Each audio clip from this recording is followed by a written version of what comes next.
Morning mga lods. Ito, naglilimos po kami. Ayan, mga kasama ko. Wala po kaming islang nahuhuli. Ating bulig yan. Ayun po sila. Ginakasintahan po namin, puno na tubig. Ayan. Puro tubig. Ayan po. Wala po kaming islang nakukuha. Tapos pong matanggal yung tubig, bubuhusan po namin. Ayan.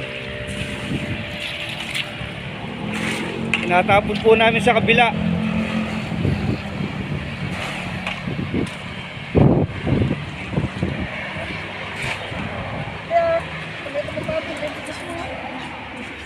Ayan po si Dudoy, kukuha po siya ng levelasyon ng asinta. Ayan po.